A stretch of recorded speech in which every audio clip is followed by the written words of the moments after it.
لمحة ونفس عدد ما وسعه علم الله. اللهم صل وسلم وبارك على سيدنا محمد وعلى آله وصحبه في كل لمحة ونفس عدد ما وسعه علم الله. اللهم صل وسلم وبارك على سيدنا محمد وعلى آله وصحبه في كل لمحة ونفس عدد ما وسعه علم الله. Bismillah ma sya Allah, bismillah ma sya Allah, bismillah ma sya Allah. Wa ma lam yasha' lam yakun, la hawla wa la quwwata illa billahil aliyyil azim. La hawla wa la quwwata illa billahil aliyyil azim. La hawla wa la quwwata illa billahil aliyyil azim. Allahumma arhamna bil Qur'an waj'alhu lana imaman wa nuran wa hudan wa rahmah. اللهم ذكرنا منهما نسينا علمنا منهما جهلنا وارزقنا تلاوته آناء الليل وأطراف النهار واجعله لنا حجة يا رب العالمين. اللهم افتح لنا فتوح العارفين وارزقنا فهم النبيين واجعلنا من عبادك الصالحين والمتقين يا رب العالمين.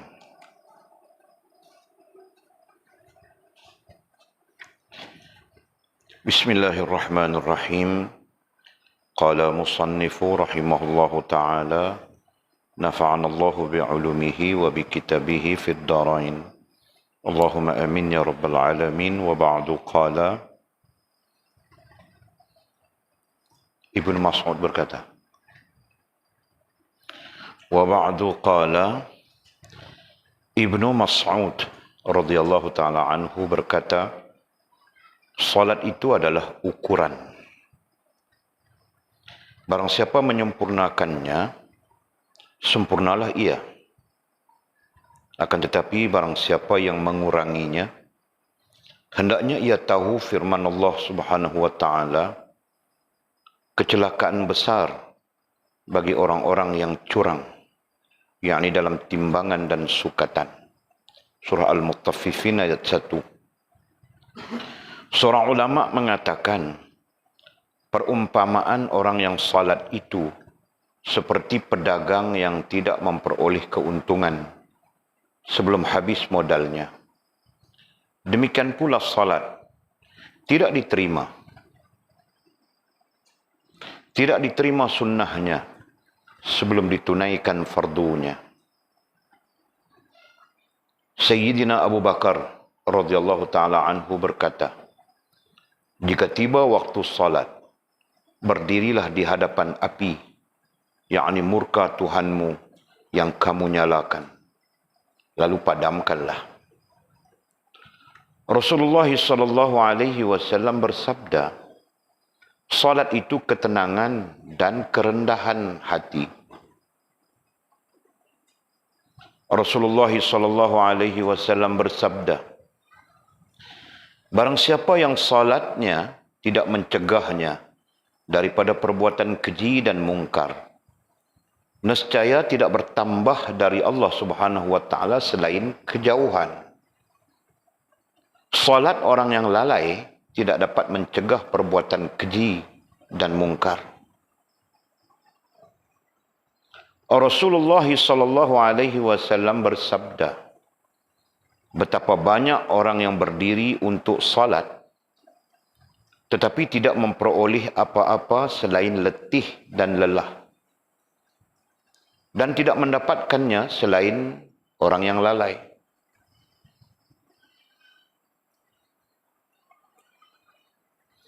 Rasulullah SAW bersabda, tiadalah seorang hamba memperoleh sesuatu dari salatnya selain yang dilakukannya dengan kesedaran. Ahli Ma'rifat berkata, salat itu adalah 4 perkara, yaitu dimulai dengan ilmu, berdiri dengan rasa malu, ditegakkan dengan keagungan, dan keluar darinya dengan rasa takut. Sementara seorang guru sufi berkata, barang siapa yang hatinya tidak menyatu dengan hakikat, rosaklah salatnya.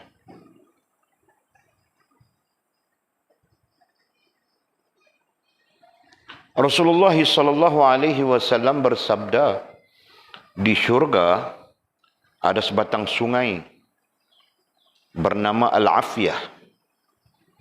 Di situ terdapat bidadari-bidadari yang Allah Subhanahu wa taala ciptakan dari za'faran, yang bermain dengan mutiara dan yakut.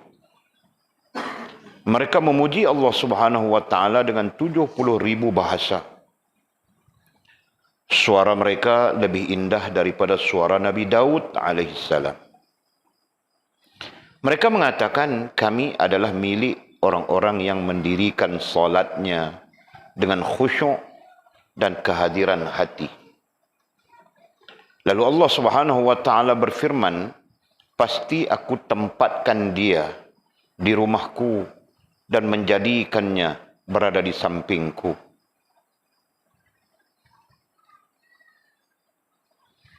Diriwayatkan bahawa Allah Subhanahu wa taala mewahyukan kepada Nabi Muhammad sallallahu alaihi wasallam, katakan kepada orang-orang yang derhaka di antara umatmu yang tidak mengingatiku, di mana sahaja engkau mengingatiku, berzikirlah kepadaku sementara kamu menghentikan anggota badanmu, yakni dari berbuat maksiat. Ketika berzikir kepadaku, jadilah orang yang khusyuk dan tenang.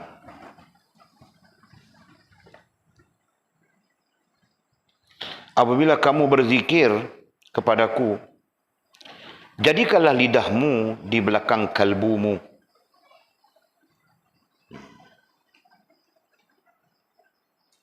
Jika kamu berdiri di hadapanku, berdirilah seperti berdirinya hamba yang hina, serta bermunajat dengan hati yang takut dan lisan yang benar.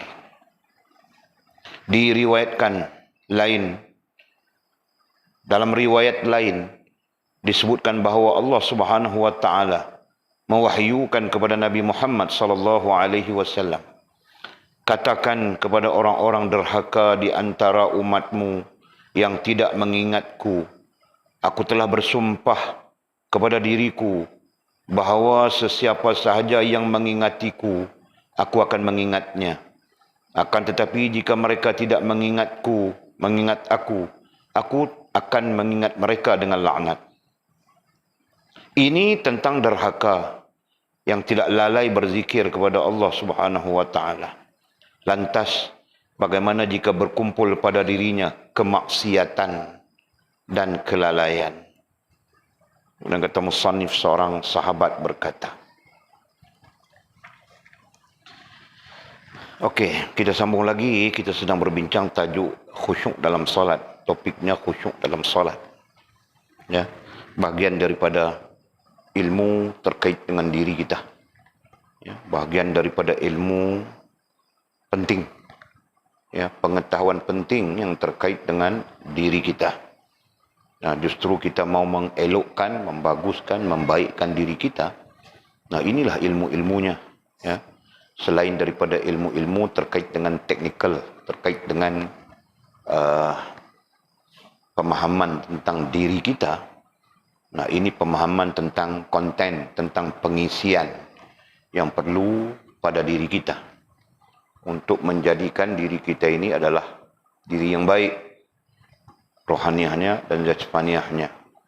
Diri yang baik hubungannya dengan Allah dan baik juga perhubungannya dengan Allah Subhanahu wa taala. Okey? Itu yang sedang kita bincangkan. Dan kita sedang bercakap topik-topik khusyuk dalam solat, pada menggambarkan kepada kita pentingnya khusyuk di dalam solat. Dan kemudian kita secara advance, ya, secara ke depan telah pun memaknakan khusyuk itu dengan hubungan baik dengan Allah Subhanahu taala. Dengan Jul. Nah, jadi sekiranya kita melihat apa itu khusyuk. Khusyuk adalah hubungan yang baik dengan Allah Subhanahu taala, khususnya rohaniah kita. Itu. Nah, apabila khusyuk itu berlaku, nescaya solat kita itu nantinya baik saja. Kan? Okey. Kemudian kita sambung malam ini, kata musannif rahimahullah ta'ala, Ibnu Mas'ud radhiyallahu ta'ala anhu. Ibnu Mas'ud adalah sahabat besar bagi baginda Nabi SAW. Ya, Ibnu Mas'ud ataupun anaknya kepada Ibnu Mas'ud. Nah, Ibnu Mas'ud di sini adalah anaknya kepada Mas'ud, yaitu Abdullah. Abdullah Ibnu Mas'ud juga sahabat kepada Nabi. Selain Mas'ud itu sendiri adalah sahabat kepada Nabi SAW.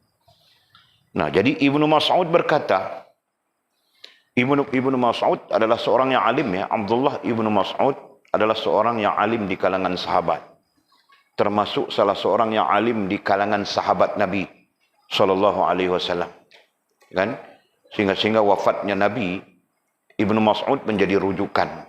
Selain daripada Ibnu Abbas dan beberapa sahabat yang lain. Nah, Ibnu Mas'ud itu sendiri menjadi rujukan.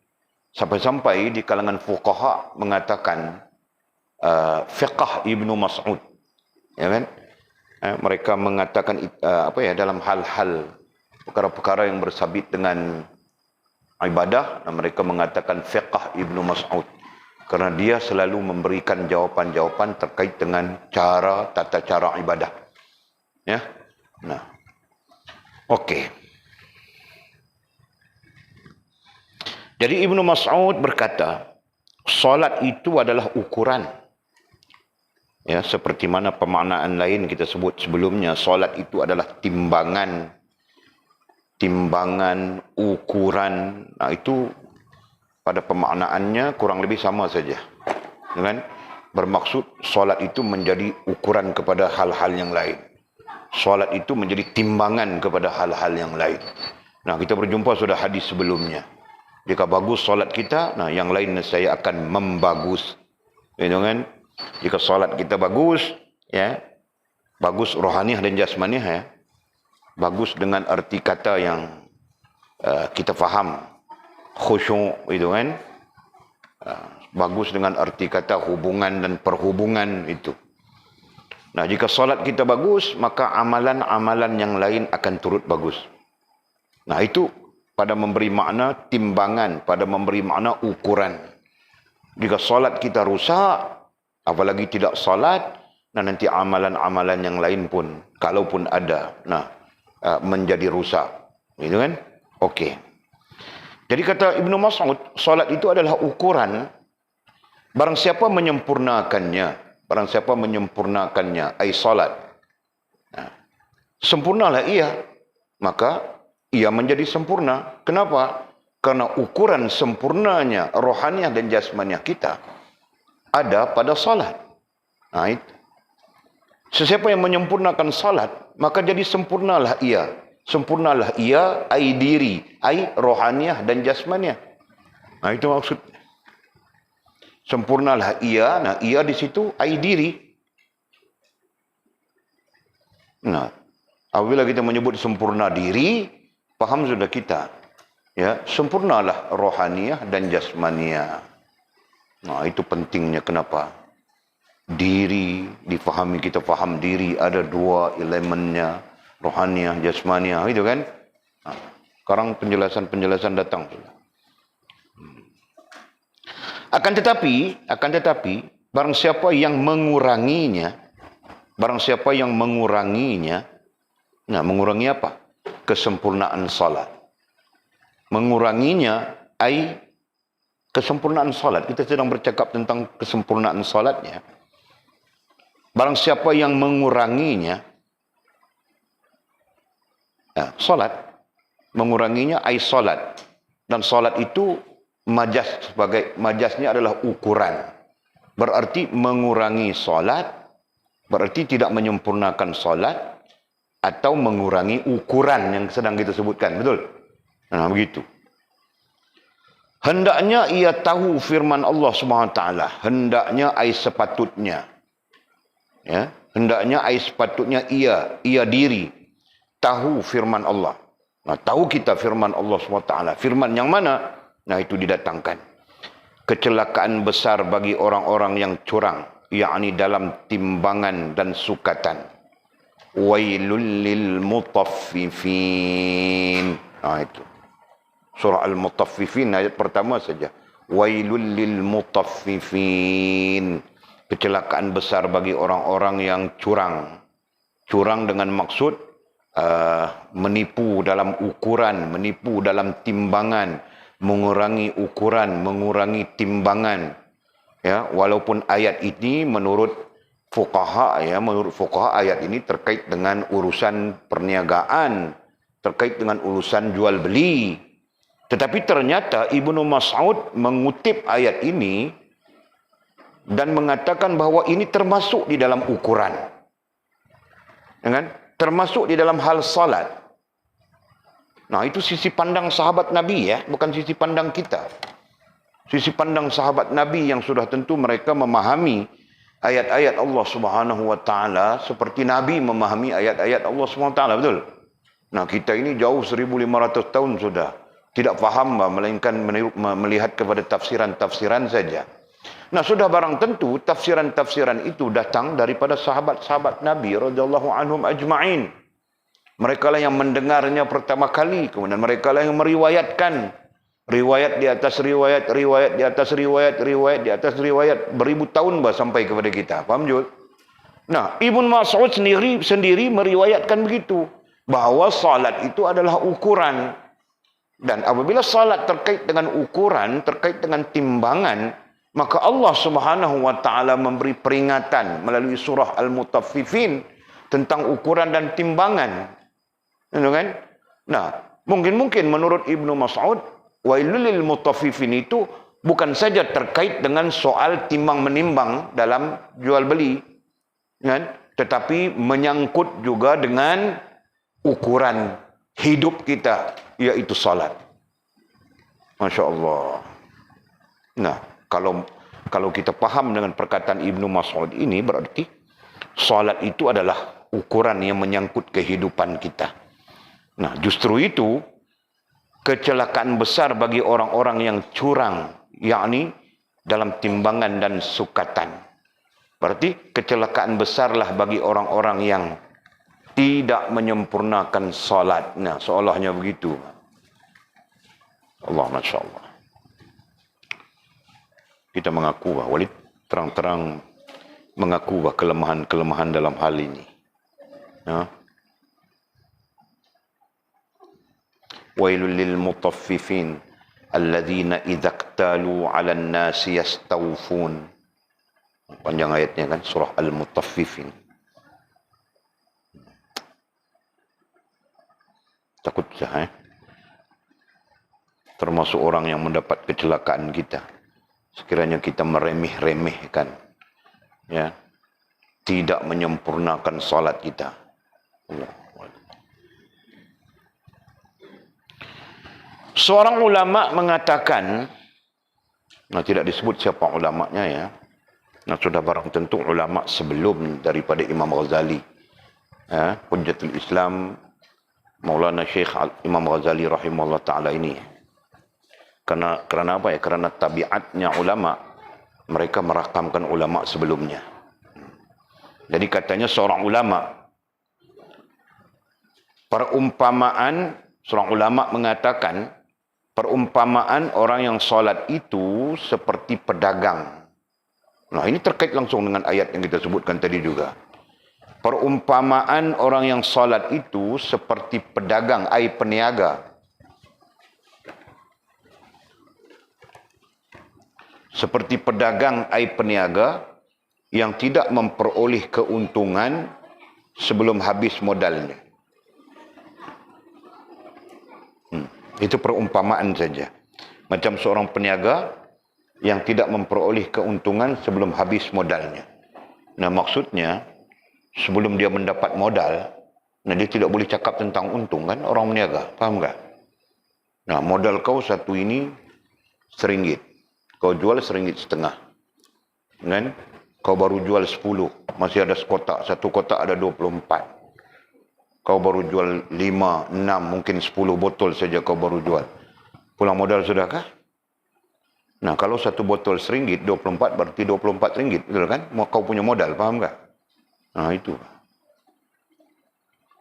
Kau baru jual 10, berarti baki ada 14. Kau jual RM1,50. Berarti belum pulang modal kan? Itulah faham mudah. Ya. Pedagang yang tidak memperoleh keuntungan sebelum habis modalnya. Sebelum dia dapat balik modalnya. Nah, kalau dia dapat RM24 sudah. Mizi dapat RM24 sudah. Kan? Nah, berarti selepas RM24 itu modalnya. Selepas RM24 itu, nah yang itu jadi untungnya. Betul? Nah, begitu. Jelas, Zul? Nah, kalau untung 1,50 sen, 50 sen dikali dengan 24. Nah, berapa sudah di situ kan? Nah, itulah untungnya. Nah, jadi ini gambaran-gambarannya seorang pedagang, seorang peniaga, nah dia perlu mengukur begitu.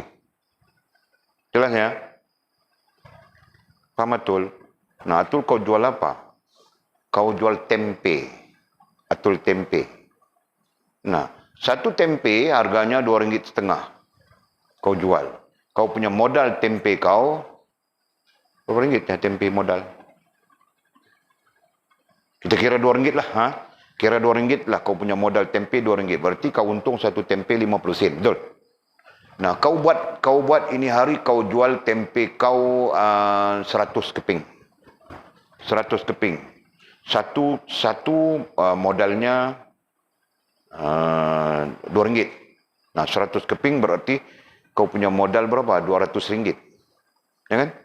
Nah, kau punya modal RM200. Kau punya untung satu tempe 50 sen. Katakan 50 sen. Nah, di sana kau ada 100. Betul? Kan? Nah, sebelum kau dapat kau punya modal, kau tidak boleh ambil, kau tidak boleh dikira, kau tidak boleh kira untung, betul kan? Nah, kau jual ini hari, kau dapat jual 50 saja tempe kau. Nah, 50 berarti berapa sudah? 50 berarti 100. 50 sen berarti RM50. Kau baru dapat RM150 betul kan? Sedangkan modal kau 200. Nah, kau jangan pandai-pandai mau makan begitu. Kan? Nah, kau perlu mengukurnya. Sehingga Atul dapat sudah 200 modalnya. Nah, baki tempe yang dijual nanti itu adalah keuntungan semata-mata. Fahamkah? Ketika itu terserah kau. Kau mau ambil keuntungan kah? Kau mau sedekah kah? Nah, pandai-pandai kau saja ketika itu kan. Nah, begitu bah cara peniaga Islam. Ya kan? Nah, sebelum kau dapat modal kau, pulang modal kau, nah kau tidak boleh sewenang-wenangnya menggunakan kau punya duit itu. Fahamkah? Nah, itulah yang dimaksudkan ukuran. Seorang pedagang, dia semestinya mengukur begitu. Faham, Jul? Nah, kemudian pedagang itu dikiaskan pula. Demikian pula solat katanya. Nah, macam itu juga solat katanya. Tidak diterima sunnahnya. Tidak diterima sunnahnya. Sunnahnya artinya hal-hal yang sunat. Kebaikan-kebaikan yang sunat. Tidak diterima sebelum ditunaikan fardunya. Nah, jadi dalam arti kata yang lain, tidak menjadi sunat, tidak menjadi kebaikan, bahasa mudahnya. Tidak menjadi sunnah, sunat dan kebaikan kepada kita sebelum ditunaikan fardunya. Sebelum kita menunaikan kefarduan. Nah, solat itu fardu. Jika kau tidak menunaikan salat, nah tidak ada kebaikan apapun yang lain. Fahamkah? Dengan makna tidak jadi kebajikan. Nah, mizi itu walaupun dia tidak salat, tapi khidmat dia, kebaikannya kepada masyarakat begini, bah. Kau begini kah? Kau begitu kah? Kau macam mana kah? Tetap kau tidak mendapat kebaikan apapun di sisi Allah Subhanahu wa taala. Fahamkah? Nah, kenapa di sana? Padahal mizi buat baik. Karena kau tidak melakukan kefarduan. Ya kan? Nah, ini bertentangan dengan apa? Surah apa? Fa amma man mithqala dzarratin khairan yarah wa amma man mithqala dzarratin syarran yarah. Ya kan? Allah mengatakan siapa yang berbuat baik walaupun sebesar zarah nanti dibalas kebaikan itu. Sesiapa yang berbuat buruk walaupun sebesar zarah nanti dibalas keburukan itu. Nah, nampaknya bertentangan, Mbak. Kan? Nah, ayat itu tidak membincangkan, tidak mengaitkan dengan apa ya? Dengan kefarduan. Dengan tidak apa ya? Tidak menafikan, bukan tidak mengaitkan, tidak menafikan kefarduan. Ayat itu secara umum, siapa yang buat baik dia dapat kebaikan, siapa yang buat buruk dia dapat keburukan. Itu secara umum. Nah, adapun secara khusus, nah kita bercakap secara khusus ini. Adapun secara khusus, sekiranya kau tidak salat, yang kebaikan kau apapun yang lain, nah tidak menjadi kebajikan di sisi Allah Subhanahu wa taala. Nah itu. Okey.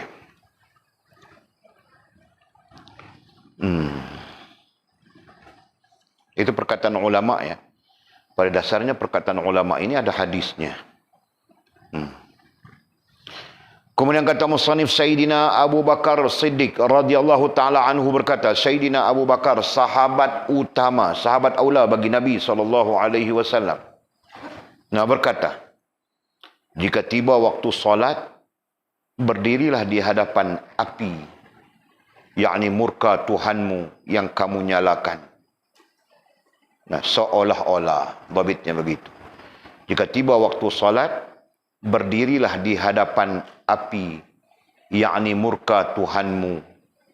Ya, berdirilah kita seolah-olah berdiri di hadapan kemurkaan Tuhan. Kenapa? Kerana kita banyak dosa, kerana kita banyak salah, kerana kita banyak hal-hal yang bertentangan dengan Allah Subhanahu wa taala, rohaniah dan jasmaniahnya. Nah, mungkin ini hari kita tidak ada hal yang bertentangan dengan Allah secara rohaniah, secara jasmaniah misalnya. Tapi mungkin ada hal-hal yang bertentangan dengan Allah SWT secara rohaniahnya. Pemikiran kita ada menyeleweng ini hari sikit, bah, misalnya. Perasaan kita pun ada yang menyeleweng sedikit, bah, hari ini misalnya. Nah, ini hal-hal yang bertentangan. Nah, justru itu, ya, di dalam kesadaran itu, kita berdiri untuk solat seolah-olah berdiri di hadapan, berdiri di apa dia katanya, berdiri di hadapan api. Nah, api itu majas kepada murka Tuhanmu, majas kepada kemurkaan Allah SWT. Ya kan? Supaya kita berdiri dengan rasa takut, bah. Ya kan? Berdiri untuk solat dengan rasa takut kepada Allah SWT. Seolah-olah kita berdiri di hadapan Tuhan yang sedang murka kepada kita. Kenapa murka? Karena ada salah kita. Yang kita sedar, yang kita tidak sedar. Yang kita tahu, yang kita tidak tahu misalnya. Kan? Yang kamu nyalakan katanya. Yang kamu nyalakan itu majas kepada yang kita lakukan. Yang kita buat. Nah itu kita contohkan tadi sudah. Mungkin kesalahan itu dengan akal, mungkin kesalahan itu dengan hati kita, ya kan? Nah, mungkin kesalahan itu dengan tingkah laku kita, gitu. Nah, jadi itu yang dimaksudkan kita nyalakan, kita yang buat kesalahan itu.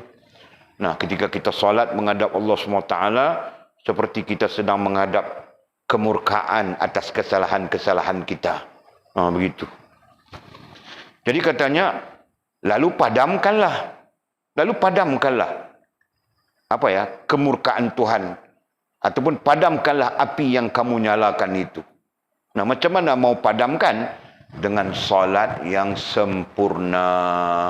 Nah.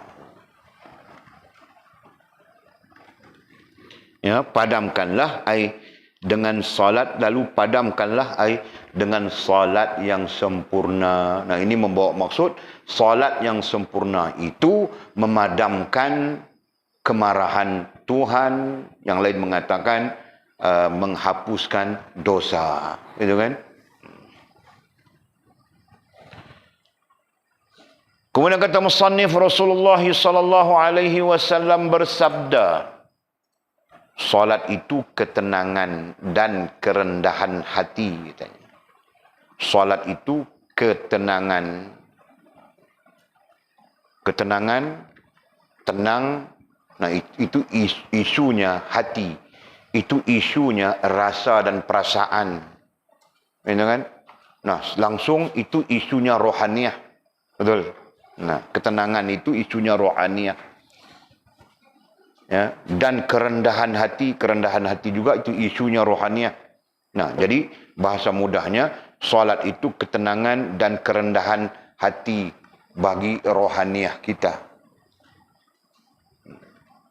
Justru orang-orang yang menyempurnakan salatnya, nanti rohaniahnya tenang saja. kan? Hatinya tenang saja. Begitu Mizi, ya. Allah, Masya Allah.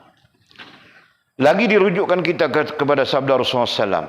Katanya Rasulullah SAW bersabda, barang siapa yang salatnya tidak mencegahnya daripada perbuatan keji dan mungkar. Salat yang tidak mencegah kita, ya, tidak berlaku tercegah kita terhadap perbuatan keji dan mungkar. Perbuatan keji dengan makna kotor saja, begitu kan? Mungkar dengan makna mengingkari, dengan makna derhaka. Begitu kan? Jadi jika solat kita tidak mencegah kita daripada mungkar, daripada kekotoran perangai, sikap, personality, gitu kan? Dan tidak mencegah kita daripada derhaka, misalnya, nescaya tidak bertambah dari Allah SWT selain kejauhan. Allah. Nescaya tidak bertambah. Tidak bertambah apa? Tidak bertambah kebaikan. Tidak bertambah kebaikan apapun dari Allah SWT selain kejauhan. Semakin jauh kita dengan Allah SWT. Nah, itu maksudnya. Nah, ini juga diukur kan? Ini juga pengukuran. Nah, jika solat kita tidak mencegah kita daripada perbuatan keji dan mungkar, nah, tidak akan ada apapun yang bertambah di sisi Allah, melainkan jauh kita daripada Allah SWT. Nah, maksud mudahnya, semakin solat, semakin jauh kita dengan Allah SWT. Boleh berlaku itu. Faham tak, Tul? Oh. Kenapa semakin boleh berlaku itu? Karena solat kita itu tidak mencegah kita daripada fahsyak dan mungkar. Kenapa solat kita tidak mencegah daripada fahsyak dan mungkar? Karena kita tidak menyempurnakan solat. Nah, itu poin tentang menyempurnakan solat saja kan. Jadi, Masya Allah.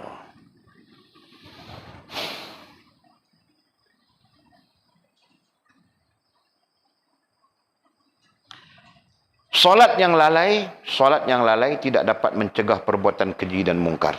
Nah, jadi sabda Nabi SAW dilanjutkan ya. Solat yang lalai. Nah, apa maksud solat yang lalai? Nah, tadi kita sebut tidak sempurna. Ini lalai dalam solat itu sebagai gambaran ketidaksempurnaan solat. Nah, nanti ditanya, lalai tentang apa? Lalai apa? Lalai terhadap hubungan dengan Allah Subhanahu wa taala. Nah, itu dasar penting itu. Lalai tentang apa? Lalai terhadap hubungan dengan Allah. Nah, ini berarti kita perlu sedar ya. Ketika salat kita perlu dengan penuh sedar sedang berhubungan dengan Allah Subhanahu wa taala. Sedang berkomunikasi dengan Allah Subhanahu wa taala. Nah, itu yang penting itu. Jadi untuk keluar kita daripada lalai dalam salat adalah sedar kita sedang berkomunikasi dengan Allah SWT. Yang lain mengatakan sedar kita sedang menghadap Allah Subhanahu wa taala. Menghadap satu hal, berkomunikasi itu lebih luas pemaknaannya. Ya kan? Nah. Jadi salat orang yang lalai, salat orang yang tidak sedar bahwa dia sedang berhadap-hadapan dengan Allah, atau dia sedang berkomunikasi dengan Allah Subhanahu wa taala. Itulah salat orang yang lalai. Nah, adapun tentang berhadap-hadapan, tentang berkomunikasi, nah itu kita baca di dalam doa iftitah kita. Ya kan? Wajjahtu wajhiya lillazi fataras samawati wal ard. Sebab itu dalam mazhab Syafi'i, fiqhnya Syafi'i. Nah, itu sangat dituntut supaya kita menyebutnya. Bukan? Ya kan? Doa iftitah walaupun sunat saja dia. Ya kan? Tapi sangat disuruh kita mencari ruang, mencari kesempatan untuk menyebutnya. Faham tak? Nah, dirangkul dalam doa iftitah. Betul ya? Allahu akbar kabira walhamdulillahi katsira subhanallahi bukratan wa asila wajjahtu wajhiya lilladzi fataras samawati wal ard. Bahkan para fuqaha Syafi'iyah mengatakan sunat kita Kan? Ada yang mengatakan sunat apa ya? Sunat ab'ad. Itu. Ya. Tapi Walid cenderung kepada majoriti mengatakan sunat hay'ah saja, termasuk sunat hay'ah. Ya kan? Nah, walaupun dia sunat, tetapi atas nama kehambaan, atas nama kerohanian, atas nama kehambaan, sangat wajar kepada kita ketika berkomunikasi dengan Allah, menyatakan, betul kan? Menyatakan diri kita. Seperti kita komunikasi dengan orang juga kan, menyatakan diri kita. Betul kan? Nah, bercakap dengan Mizi, Datuk Seri Mizi, saya adalah insan lemah daripada kampung ini, mau berjumpa dengan Datuk Seri Mizi. Nah, kita menyatakan dengan penuh kerendahan di situ kan. Nah, demikian juga dengan Allah SWT. Ketika menghadapnya, berhadapan dengannya, nah, berkomunikasi dengannya, kita menghadapnya dengan penuh kerendahan. Dan seluruh kerendahan itu dan kesedaran itu berada di dalam doa iftitah. Ya kan?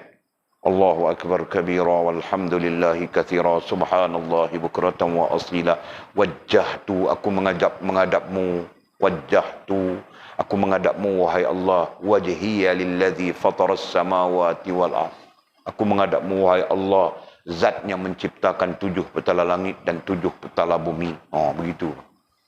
Ya kan? Nah, jika kita memang dalam kesedaran yang bagus sudah. Nah, mungkin tidak perlu itu, gitu kan? Nah, jika kita dalam kesedaran yang sederhana, yang lemah, nah wajar bahwa kita membaca itu, menyebut itu. Kan? Allah Maha tahu. Okey. Jadi salat orang yang lalai, apa dhabit Mumizi? Ada 2 dhabit. Satu, lalai daripada sedar, ya kan? Macam mana dhabit? Lalai terhadap hubungan dengan Allah SWT. Yang kedua, nah, ada 2 aku sebut tadi, 2 keadaan. Ya, hubungan itu memang itu adalah apa ya? Itu adalah hal yang besar itu. Nah, kita sebut dalam skala kecil ada 2 perkara. Lalai kita sedang berhadapan dengan Allah. Yang pertama. Yang kedua, lalai bahawa kita sedang berkomunikasi dengan Allah Subhanahu wa taala. Nah, jadi dalam pencerahan, nah fakta itu penting. Nah, kemudian baru kita simpulkan lalai dalam berhubungan dengan Allah Subhanahu wa taala. Nah, ini masih lagi hadis Nabi ya, masih lagi sabda Nabi SAW. Salat orang yang lalai. Nah, nanti ditanya, apa itu solat orang yang lalai? Dia solat, tapi dia lalai. Apa? Nah, itulah, sebutkan tadi. Ya kan? Tidak dapat mencegah perbuatan keji dan mungkar. Solat orang yang lalai tidak akan mencegah. Tidak dapat, tidak akan mencegah. Ya, mencegah kita daripada perkara-perkara keji dan mungkar. Nah, ini terkait dengan firman Allah SWT di dalam Al-Quran. Inna salata tanha anil fahsya'i wal munkar. Sesungguhnya salat itu mencegahmu daripada perbuatan keji dan mungkar. Ya, dari segi bahasa, seolah-olah Allah mengatakan bahawa jika kita salat, nanti salat itulah yang membantu kita untuk mencegah kita, ya, daripada perbuatan-perbuatan keji dan mungkar. Kesimpulannya kita sebut maksiat saja, gitu kan? Salat itu nantinya akan mencegah kita daripada maksiat kepada Allah SWT. Nah, persoalan besar, ya, jika kita salat tetapi tidak boleh mencegah kita daripada fahsyak dan mungkar, kenapa? Nah, jawabnya kerana kita lalai, kita masih lalai, ataupun salat kita adalah salat yang penuh kelalaian. Nah, begitu.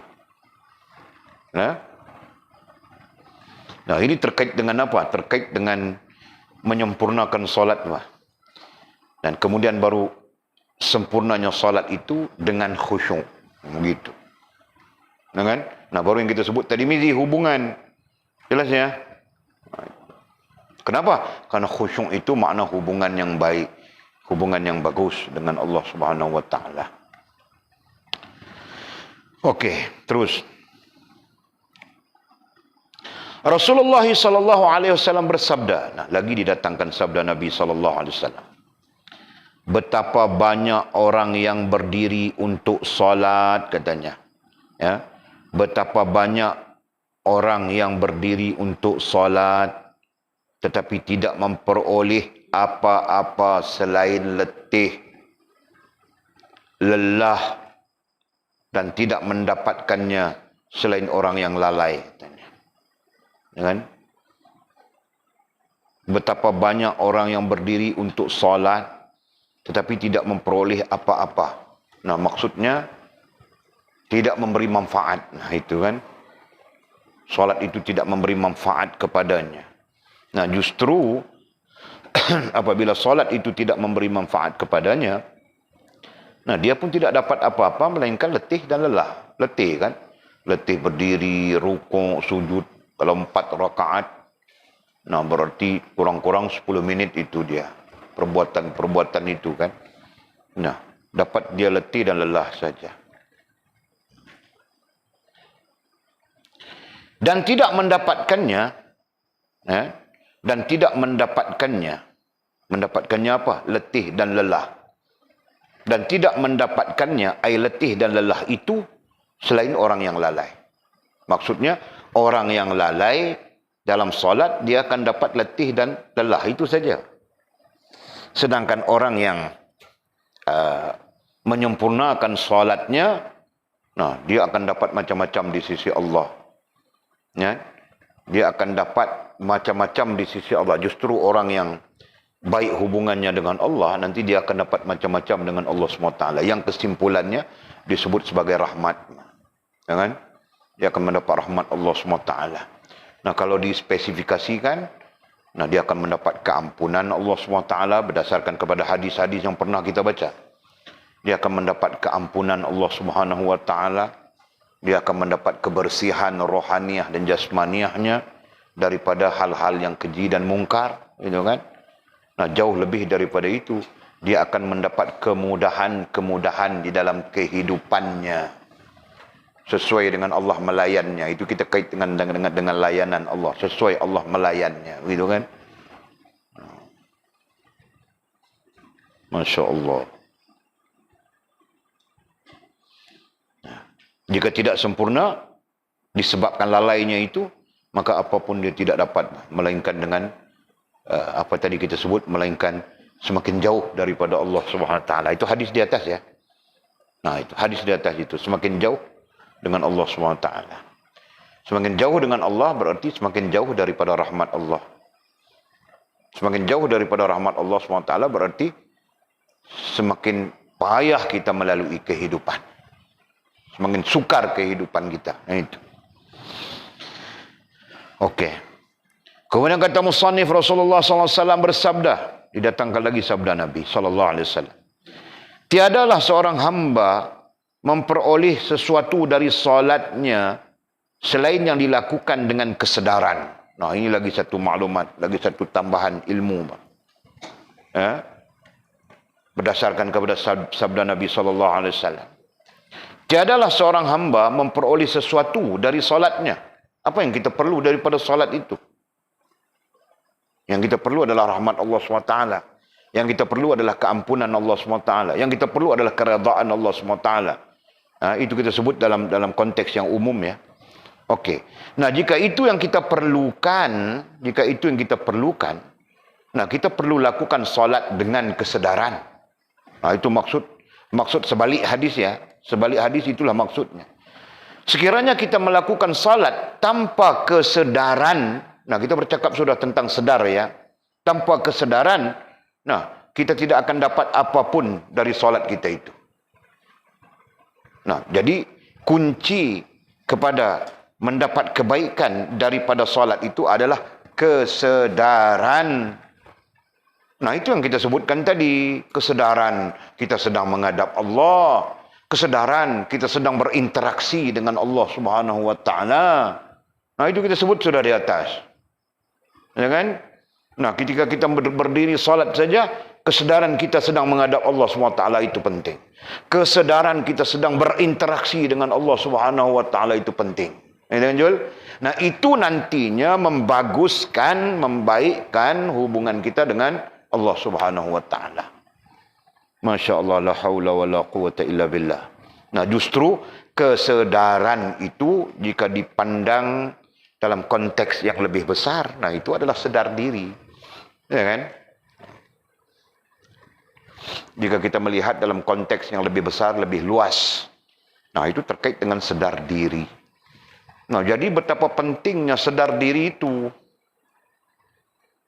Ya kan?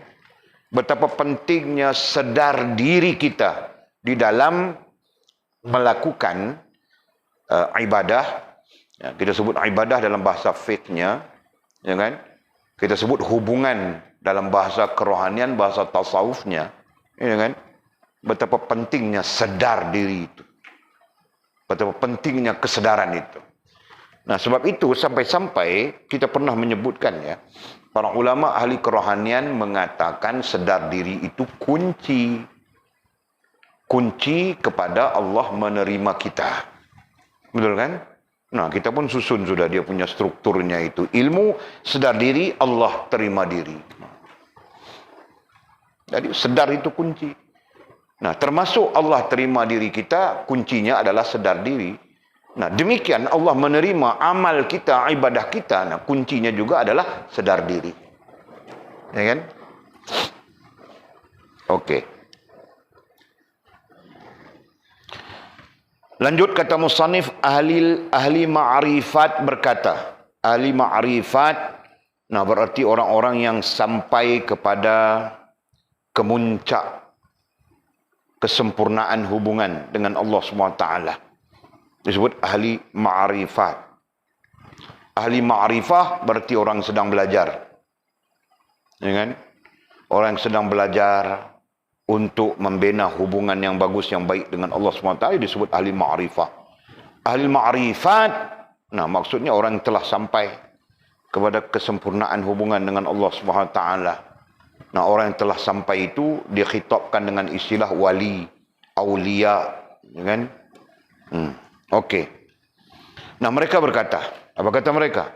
Solat itu adalah 4 perkara. Katanya solat itu adalah 4 perkara. Adalah dengan maksud implikasi, adalah dengan maksud kesan, adalah dengan maksud hasil. Ya, seolah-olah salat itu ya jika sempurna menghasilkan 4 perkara. Itu maksudnya. Ya, adalah dengan maksud implikasi, adalah dengan maksud hasil, adalah dengan maksud kesan. 4 perkara. Nah, betul ya? Betul kah? Ini. Okey. Ini perkataan ahli ma'rifat ya. Nah, kata mereka, yaitu dimulai dengan ilmu katanya. Dimulai dengan ilmu. Dimulai dengan ilmu. Apa maksudnya? Nah, maksudnya kita nanti apa ya? Nah, kita perlu belajar solat kan? Nah, jadi langsung tidak langsung terkait dengan solat itu kita nanti belajar, ya, belajar untuk solat ilmu. Nah, itu kita katakan ilmu. Nah, lebih wajar lagi dalam solat itu sendiri akan memunculkan kepadamu ilmu. Begitu. Nah, itu lebih tinggi perkataan para ulama terkait itu ya. Orang yang solat, nah Allah membuka kepadanya ilmu. Seolahnya begitu. Ya. Satu ilmu kau perlu menghadap guru, belajar begitu, begini. Nah, satu lagi kau salat, Allah membuka kepadamu ilmu. Nah, jadi timbul tanda tanya, ilmu apa? Ilmu tentang hubungan. Ya kan? Ilmu tentang hubungan dengan Allah Subhanahu wa taala. Ya, ada ulama mengatakan ilmu tentang fitrah bertuhan. Nah, ada yang mengatakan begitu. Nah, ketika kita salat, Allah Subhanahu wa taala membuka kepada kita ilmu tentang fitrah bertuhan. Nah, boleh saja kita dhabit begitu, atau Allah membuka kepada kita ilmu tentang hubungan dengannya. Nah, itu tidak terkait dengan kau belajar salat. Belajar salat itu cerita lain. Itu pertama. Dhabit ya, nomor 1 ilmu. Yang kedua, katanya berdiri dengan rasa malu. Perkara kedua, jika apa ya? Jika terkait dengan kita sebutkan apa? Jika solat yang sempurna, ya, berdiri dengan rasa malu. Nah, hasilnya, kesannya nanti kita berdiri menghadap Allah dengan perasaan malu kepada Allah Subhanahu Wa Taala, ya. Atau dalam arti kata yang lain, ada rasa malu kepada Allah Subhanahu Wa Taala.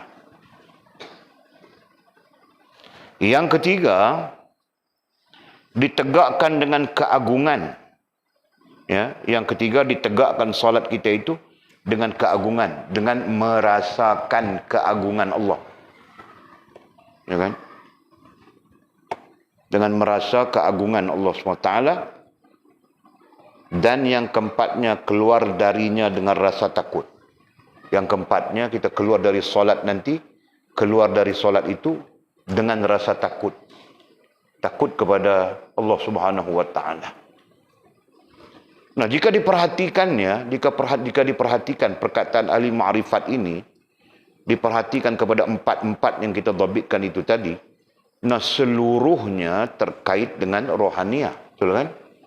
Seluruhnya terkait dengan rohaniah kita, apa itu? Ilmu, rasa malu, ya, rasa berdiri di hadapan yang maha agung, ya kan? Keluar dengan rasa takut. Nah, semua ini hakikatnya terkait dengan kerohanian. Ya, terkait dengan kerohanian. Nah, adapun kunci dalam hal hubungan kerohanian ini, kita sebut sudah tadi sedar diri, betul? Nah, ini kesedaran kan? Sedar kita berhadapan dengan Allah Subhanahu Wa Taala. Malu kita, ya, ketika berhadapan dengan Zatnya Maha Agung, sedangkan kita penuh dengan dosa, itu kan?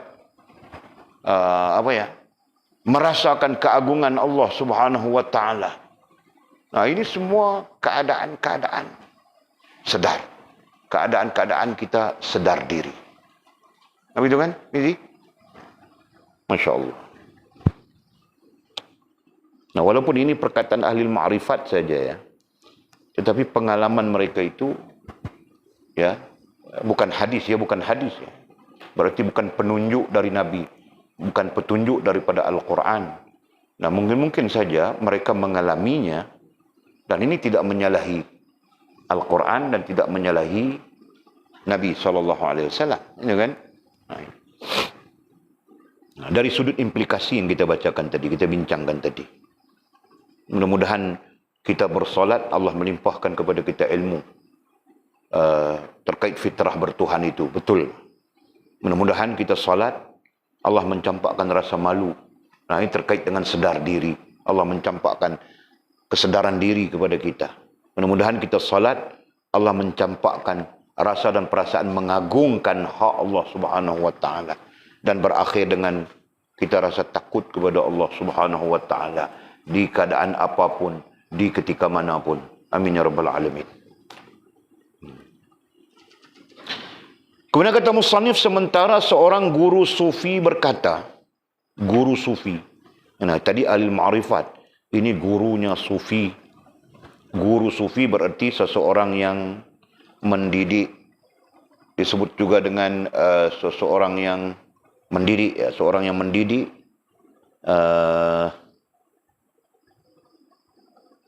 Apa disebutnya? Mursyid dengan salik. Itu istilahnya. Dalam bahasa sufi, ya, guru sufi itu disebut mursyid, dan muridnya disebut salik. Kita ada bercakap sudah tentang itu. Bila ya? Salikin itu. Oh, baru ni. Kita bercakap di situ. Okey. Disebut salik. Jadi sementara seorang guru sufi berkata. Nah, apa katanya? Itu yang penting, ya. Barang siapa yang hatinya tidak menyatu dengan hakikat, rosaklah salatnya. Ada pelajaran besar di situ. Walaupun perkataan ini perkataan guru sufi saja. Nah, apa maksud katanya itu? Barang siapa yang hatinya, rasa dan perasaannya, rohaniahnya, itu Tidak menyatu. Menyatu istilah klasik disebut sepakat. Istilah baru disebut kompromi. Bergabung. Ya. Barang siapa yang hatinya, air rasa dan perasaannya, air rohaniahnya tidak menyatu, tidak sepakat, tidak kompromi. Dengan apa? Nah, disebut di sini dengan hakikat katanya. Hakikat apa? Hakikatnya ialah kita sedang menghadap siapa. Nah itu kan. Hakikatnya adalah siapa yang sedang kita hadapi, siapa yang sedang kita menghadap. Nah itu kan. Apa yang sedang kita lakukan. Nah itu hakikatnya solat. Betul kan? Nah. Jadi yang kita menghadap itu Allah SWT. Apakah kita mempunyai kesedaran kita menghadap, sedang berhadapan dengan Allah SWT. Nah itu hakikatnya.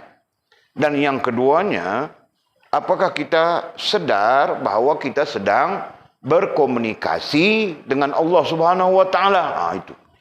Jelas ya? Nah itulah hakikat. Ini dhabit ya, kedua-dua itu terkait dengan hakikat ini.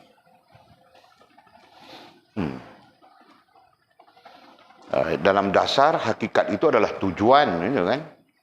Tujuan rohaniah, tujuan jasmaniah itu disebut hakikat. Nah, jadi kita apa ya? Tujuannya adalah Allah SWT. Berarti kita dengan penuh sedar sedang menghadap Allah, sedang berkomunikasi dengan Allah. Nah, hati kita, rohaniah kita, perasaan kita menyatu dengan hakikat itu. Menyatu, kompromi. Menyatu, apa lagi kita sebut tadi? Sepakat. Ya. Berarti kita guna istilah hati saja. Nah, hati kita sepakat dengan hakikat. Hati kita sepakat dengan sedang berhadapan dengan Allah. Hati kita sepakat dengan sedang berinteraksi dengan Allah Subhanahu wa taala. Begitu. Faham tak? Nah, memang itu keadaannya kan? Memang itu keadaannya. Kita belajar sudah tentang sepakatnya rohaniah dan jasmaniah. Tidak dimaknakan dengan taubat.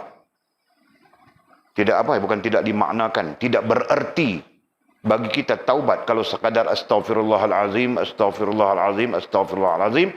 Meskipun itu adalah kalimat taubat. Tanpa kompromi, sepakat dengan sedar diri. Betul? Nah itu. Maka demikian kita bawa ke dalam solat. Tidak bermakna solat kita jika tidak sepakat hati kita dengan hakikat yang sedang kita berdepan. Hakikat yang sedang kita tujukan. Ya kan? Nah. Jadi kesimpulannya di sana adalah sedar diri juga, itu kan? Kesimpulannya adalah sedar diri. Berarti kita sedar kita sedang solat berhadapan dengan Allah. Kita sedar kita sedang solat berinteraksi dengan Allah. Nah itu. Nah, kata musannif merakamkan guru sufi ini ya. Barang siapa yang hatinya tidak menyatu dengan hakikat. Tidak menyatu berarti mungkin dia berdiri solat tetapi rohaniahnya gitu kan. Rohaniahnya tidak menyatu dengan hakikat. Nah itu maksud. Rosaklah solatnya. Nah solat itu rosak. Nah ini pun ada hadis sebenarnya. Tapi hadis ini tidaklah berbunyi begini redaksinya ya. Hadisnya berbunyi lalai saja. Terjemahannya itu lalai. Ya kan? Sesiapa yang lalai di dalam solat. Nah tidak disebutkan lalai itu hati. Ya kan? Nah para ulama kemudian menafsirkan yang lalai itu hati. Sebab perbuatan itu terus berlaku. Nah, yang lalai itu hati, maka rosaklah solatnya. Fahuwal fasad. Nah, ada hadis yang menyebut apa? La salata liman lam yuhdir. Itu kan? Tidak ada salat orang yang tidak hadir hatinya. La salata liman lam yuhdir. Tidak ada salat. Tidak bermakna salat. Tidak menjadi salat orang yang tidak hadir hati. Disebut hadir hati. Apa maksud hadir hati? Nah, hadir hati itu dengan maksud merasakan, menyedari, sedar diri dia sedang melakukan salat. Nah, apalagi kita kaitkan dengan fakta-fakta yang kita bincang ini. Sedar kita sedang berdepan dengan Allah, sedar kita sedang berinteraksi dengan Allah, ya kan? Masya Allah. Nah, jika tidak berlaku begitu, rosaklah salatnya. Nah, kita pun, iyalah kan, secara fiqh, mana kita ada belajar tentang rosak salat? Kita belajar tentang rosak salat secara fiqh, berarti batal saja salat, betul kan? Nah, ini salat tidak batal, tapi rusak sudah. Nah, Masya Allah. Jelas ya? Nah, langsung tidak langsung kita belajar tentang salat tidak batal, tapi rusak. Fiqh mengajar kita, rusaknya salat bila batal. Paham ini? Nah, itu.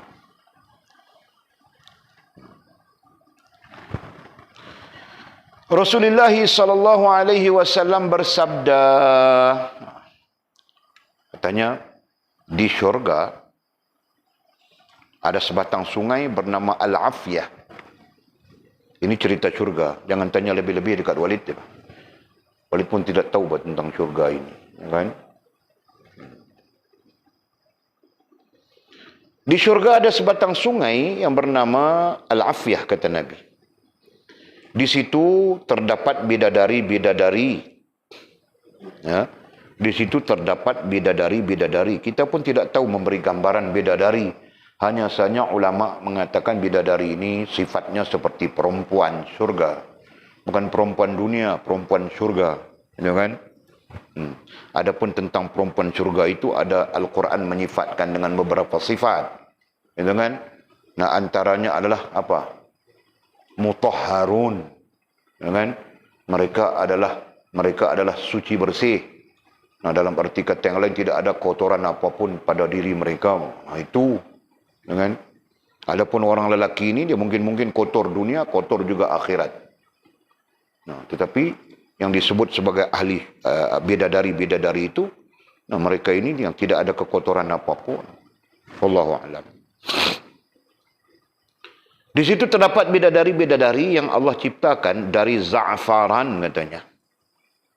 Nah, ini pun susah kalau kita mau huraikan. Za'faran. Dalam pengetahuan kita, za'faran itu adalah mineral yang penuh perubatan, kan? Yang penuh nilai perubatan. Sampai-sampai dalam kajian mengatakan kompleks mineral. Itu. Mineral yang paling sempurna. Kan? Nah, namanya dalam saintifik itu macam-macam. H negatif lah, itulah, inilah. Itu za'faran. Ini tentang syurga, za'faran syurga. Mana kita tahu macam mana. Kan? Diciptakan dari za'faran. Hanya saja za'faran itu, kalau za'faran dunia, sifatnya transparan. Za'faran dunia ini macam garam asalnya. Ya, tapi sifatnya tawar. Ya. Sifatnya seperti garam, rasanya tawar. Nah, itu. Ada hadis terkait dengan hal itu, ya. Nah, jadi makam hadis ini kita tidak pertikaikan. Karena dia nilai berubat saja. Para tabib banyak meriwayatkan hadis ini. Ya. Nah, fuqaha jarang meriwayatkan hadis ini. Kalau ada pun fuqaha meriwayatkan hadis tentang zafran. Ya, karena menjadi kebiasaan orang-orang Arab ketika mereka minum, makan, mereka mencampurkan apa itu? Zafran yang ya apa? Stigma itu kan. Yang macam misai itu, macam bulu jagung. Nah, itu pun mahal juga. Ya kan? Nah, okey. Nah, jadi sifatnya za'faran ini dia macam garam. Dapatnya daripada gunung-gunung yang ada takungan glacier di atas gunung itu. Tahukah? Ini aku cerita sikit lah terkait dengan hal ini. Supaya sekurang-kurangnya kita ada juga maklumat sains. Dia gunung-gunung, gitu kan. Di sini gunungnya. Nah, ada takungan glacier. Misalnya ini takungan glacier. Di sini salji, di sini salji. Ada takungan glacier, salji yang mencair, nah dia akan masuk di sini. kan? Kemudian membeku dia masuk di sini dan akhirnya dia mendap ke dalam bumi, ya, tidak tahu berapa kaki. Nah, nanti dia mewujudkan itulah dimampatkan oleh permukaan bumi dan sebagainya. Nah, dia membentuk di sana kristal-kristal besar-besar, aku tidak tahu besar mana, ya kan? Yang sifatnya transparent, sifatnya putih macam garam, tapi lebih cerah daripada garam, ya kan? Nah, itu sifatnya. Nah, jadi dia macam bentuknya seperti dalam kajian pandangan kita, za'faran ini bentuknya seperti stalactite, stalagmite dalam gua, ya kan? Kita masuk di dalam gua-gua batu kapur, di sana ada stalactite, stalagmite yang tajam-tajam turun, macam itu, berkilat-kilat dia, ya kan? Cantik dia kadang-kadang, kan? Nah, itu. Nah, jadi mendapatkannya macam mana di Lombok? Nah, mungkin mereka tebuk dari sini. Nah, ini gunung-gunung, kan? Nah, mereka tebuk dari sini masuk melombong dia, kan? Perlombongan terbesar ada di Himalaya. Perlombongan za'faran terbesar ada di Himalaya. Nah, itu. Okey. Nah, itu yang kita tahu, ya. Nah, mungkin saja pada menggambarkan bidadari-bidadari syurga itu dikatakan Allah ciptakan dari za'faran. Berarti Allah ciptakan mereka daripada sesuatu yang sifatnya transparan. Mungkin begitu, kita tidak tahu, kan? Yang bermain dengan mutiara dan yakut. Permainan mereka terdiri daripada mutiara dan yakut. Nah, ini pun mutiara syurga, bukan mutiara kita. Bukan mutiara Sabah, ya. Ini mutiara syurga. Kita pun tidak tahu macam mana mutiara syurga, kan? Dan yakut juga adalah dikategorikan sebagai mutiara. Dikategorikan sebagai, kalau di dunia dikategorikan sebagai perhiasan yang cantik, indah dan mahal. Yakut, marjan. Nah, di dunia pun ada ini sebenarnya. Mutiara sudah tentu ada di dunia, kan? Berlambak-lambak di Sabah itu. Yakut, nah, ada apa di dunia ini? Marjan, ada apa di dunia ini? Kan? Sampai-sampai dipotong cantik-cantik. Nanti dijual, kira karat, karat kah apa dipanggil, kan? Mau jual dia itu, kan? Mahal. Baru ni tertengok dalam Facebook, buah tasbih batu marjan. Ada, kan? Tasbih batu marjan. Mahal, Nah, mau nilai macam mana walaupun tidak tahu, tidak ada ilmu langsung tentang itu. Nah, dikatakan pada hadis ini Allah Subhanahu wa taala menciptakan bidadari-bidadari itu daripada za'faran yang bermain dengan mutiara dan yakut. Yakut, mutiara, ini permainan mereka saja, ya kan? Nah, kalau kita dapat mutiara itu, yakut itu simpan saja, kan? Harta, Nah, mereka jadi permainan saja. Mungkin dibaling sana, dibaling sini, dicampak sana, dicampak sini, begitu, kan? Permainan, Allah, Masya Allah. Mereka memuji Allah Subhanahu wa taala. Nah, mereka memuji Allah Subhanahu wa taala dengan 70,000 bahasa. Masya Allah, la haula wa la quwwata illa billah. Nah, bidadari-bidadari itu mereka sentiasa memuji. Nah, memuji ini terjemahan kita. Kalau sifatnya itu berlebihan dipanggil memuja, kan? Nah, mereka memuja Allah Subhanahu wa taala. Zat yang maha layak dipuji dan maha layak dipuja. Nah, yang peliknya di sana 70,000 bahasa. Mereka memuja Allah SWT dengan 70,000 bahasa. Nah, kita mana ada bahasa, aku bahasa saja pun tahu bahasa, tapi tunggang langgang saja, kan? Nah, mereka memuji Allah SWT 70,000 bahasa. Sungguh bahasa itu milik Allah, kan? Nah, ada hadis yang menyebut tentang Allah Subhanahu wa taala pemilik bahasa. Nah, ini berarti Allah berhak berbahasa dengan bahasa apapun, ya kan? Sebab itu dalam komunikasi ilham, menurut para ulama, Allah bercakap dengan apa bahasa yang dia tahu, dia sukai. Bukan dia tahu, dia sukai, ya kan? Nah, ketika Allah mau bercakap dengan Mizi, apa bahasa yang dia sukai, Allah akan mendatangkan dalam ilham Mizi. Dan Mizi akan faham, walaupun dia bukan Spanyol. Allah mengilhamkan dalam akalnya, dalam ilhamnya bahasa Spanyol. Nah, dia nanti faham saja. Ya kan? Nah, Nabi SAW diwahyukan oleh Allah SWT dengan bunyi loceng saja, tahukah? Ya, dalam banyak riwayat Nabi SAW bersabda, wahyu datang seperti bunyi loceng. Faham tak? Nah, Nabi mendengar begitu, kening, tapi dia masuk di dalam kepala Nabi, Pak. Ini, dan akhirnya Nabi membacanya. Tahukah? Jadi apa pelik jika Allah mau berkomunikasi dengan hamba-hambanya yang saleh, yang salehah itu. Kan? Dia datang kepada Atul, ilham kepada Atul dalam bahasa Rusia. Nah, kita tidak faham, tapi Atul boleh faham. Akan dipahamkan oleh Allah SWT. Faham tak Atul? Nah, hak Allah SWT. Okey. Suara mereka, ini Mizi tentang suara mereka, Mizi. Suara pula Mizi. Ya kan? Suara mereka lebih indah daripada suara Nabi Daud alaihi salam. Nah, baca di dalam Al-Quran, suara Nabi Daud itu punya cantik, punya indah, burung yang terbang berhenti. Tahukah? Dalam riwayat mengatakan satu hari Nabi Daud duduk dia bersyair memuji kebesaran Allah SWT. Ya, jadi tidak tahu macam mana syairnya, tidak tahu macam mana bunyi syairnya, gitu kan? Nah, dia bersyair memuji Allah SWT. Lalu burung-burung datang, terbang singgah, sehingga penuh burung-burung di hadapannya. Tidak diriwayatkan berapa ribu, berapa banyak burung-burung di hadapannya. Begitu asyiknya dengan suara Nabi Daud alaihissalam. Nah, itu Al-Quran menceritakannya.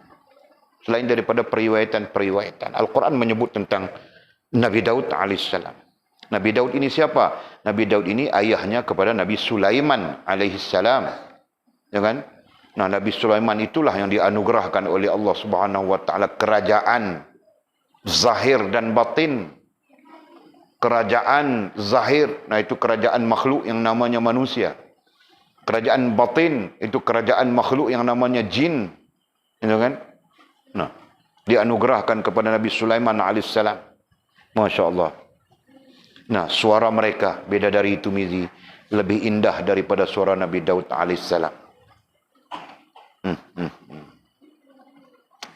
Dia panggil abang saja, kering, bah, tahukah? Abang, kering air sungai. Indahnya suara, ya kan? Nah, kalau di dunia ini masa dia sayang saja indah suara dia, kau tahukah? Masa dia benci kita, Jul? Tahukah Jul? Paham tak? Masa dia sayang kau, Abang Jul, Abang Jul. Nah, itu jam kau baru pulang baru dapat gaji, tahukah?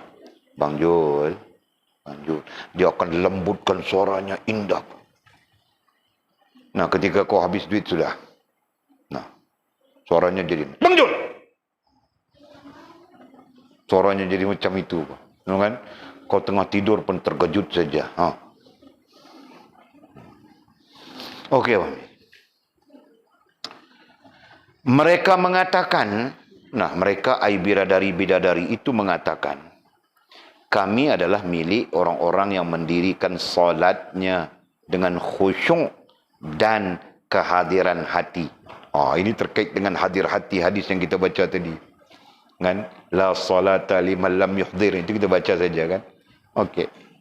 Kami, kata bidadari-bidadari itu, kami adalah milik orang-orang yang mendirikan salatnya dengan khusyuk dan kehadiran hati. Kehadiran hati ay hadir hati. Berarti khusyuk itu satu hal, hadir hati itu satu hal. Ya kan? Khusyuk berarti hubunganmu dengan Allah Subhanahu wa taala itu bagus. Nah, khusyuk boleh saja dengan makna sedar diri, ya kan? Sedar kita berhadapan dengan Allah, sedar kita berkomunikasi dengan Allah. Hadir hati, nah apa maknanya hadir hati? Nah, hadir hati pun maknanya menyedari juga kan? Sedar diri juga. Itu. Masya Allah. Rupa-rupanya bidadari itu milik orang yang khusyuk dalam solat dan hadir hati. Nah, mulai hari ini aku mau belajar khusyuk dalam solat dan hadir hati.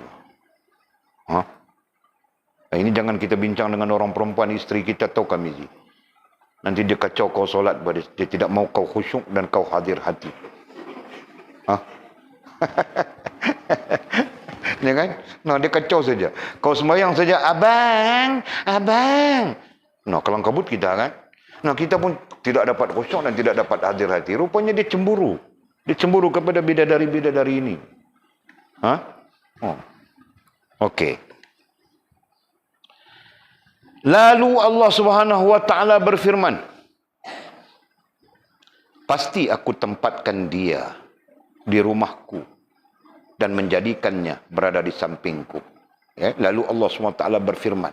Nah, kepada siapa itu? Allah Subhanahu wa taala berfirman, pasti aku tempatkan dia. Nah, siapa dia? Nah, dia itu dirujukkan kepada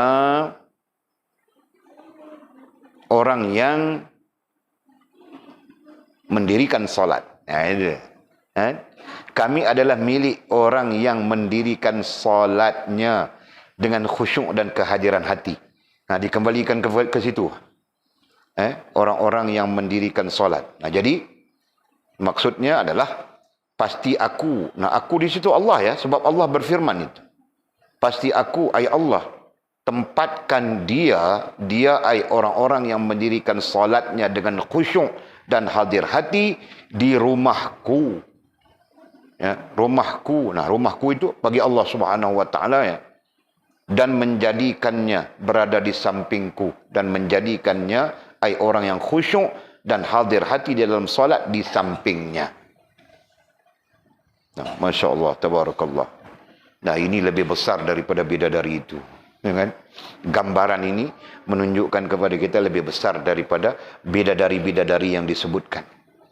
Allah meletakkan kita di rumahnya. Jangan ditafsirkan ya, rumah Allah SWT kita mana tahu. Sampai-sampai Baitullah pun tidak boleh ditafsirkan. Ya, para ulama salaf tidak membenarkan tafsir Baitullah. Ulama khalaf membenarkan. Kerana adanya soalan demi persoalan yang besar, yang luas, yang tidak terjawab, maka para ulama khalaf menjawabnya. Baitullah dengan makna tempat untuk kita fokus ataupun tuju dalam beribadah kepada Allah Subhanahu wa taala. Khususnya salat. Nah, itu saja dimaknakan. Jadi kita mau tafsir macam mana? Rumahku, rumah bagi Allah. Dan menjadikannya berada di sampingku, di samping Allah SWT. Kita mau tafsir macam mana? Jadi kesimpulannya, semua itu dimaknakan dengan rahmat Allah Subhanahu wa taala. Masya Allah. Nah, jadi kita perlu jaga solat kita, Mizi. Kita perlu memperbetulkan solat kita supaya sampai kepada khusyuk dan hadir hati. Jadi kita simpulkan secara ilmu, khusyuk, hadir hati, semuanya berada di dalam satu pemaknaan saja. Sedar diri. Nah, itu. Subhanallah. Nah, kemudian kata musannif diriwayatkan bahawa Allah mewahyukan kepada Nabi Muhammad sallallahu alaihi wasallam. Kemudian kata musannif wallahu a'lam. Kubal.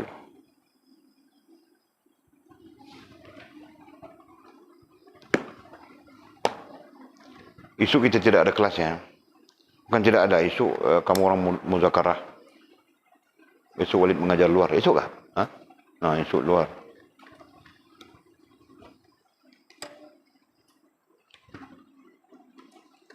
Nah, ada pertanyaan kah? Kamu orang sudah mula buat kah itu? Tugasan yang daripada kitab ini. Sudah? Nak mula apa? Jangan lambat. Masa kita sebulan atau sebulan setengah saja. Nah, lepas itu kita akan khitabkan, putuskan sudah. Okey, dasar kamu orang selesai. Ya kan? Nah, selepas tauhid selesai. Fiqh ada dasarnya lagi, kemudian tasawuf ada dasarnya lagi. Dua kerja lagi itu. Untuk menyelesaikan, dua tugasan lagi untuk menyelesaikan fasa pertama pengajian, fasa dasar. Nah, nanti fasa daras. Ya, jadi jika boleh bersegera. Okey, ada soalan lain kah? Tidak. Bismillahirrahmanirrahim. Alhamdulillahirabbil alamin wassalatu wassalamu ala asyrafil mursalin sayyidina wa maulana Muhammad wa ala alihi washabbihi ajma'in. Allahumma iftah lana futuhal arifin warzuqna fahman nabiyyin waj'alna min ibadikas salihin. Allahumma ihdinas siratal mustaqim صراط الذين أنعم الله من النبيين والصديقين والشهداء والصالحين. اللهم ربنا افتح بيننا وبين قومنا بالحق وأنت خير الفاتحين. اللهم أعنا على ذكرك وشكرك وحسن عبادتك. اللهم فقهنا في الدين وعلمنا التأويل. اللهم فقهنا في الدين وعلمنا التأويل. اللهم فقهنا في الدين وعلمنا التأويل. وصلى الله على سيدنا محمد وعلى آله وصحبه وبارك وسلم. والحمد لله رب العالمين. تقبل الله منا.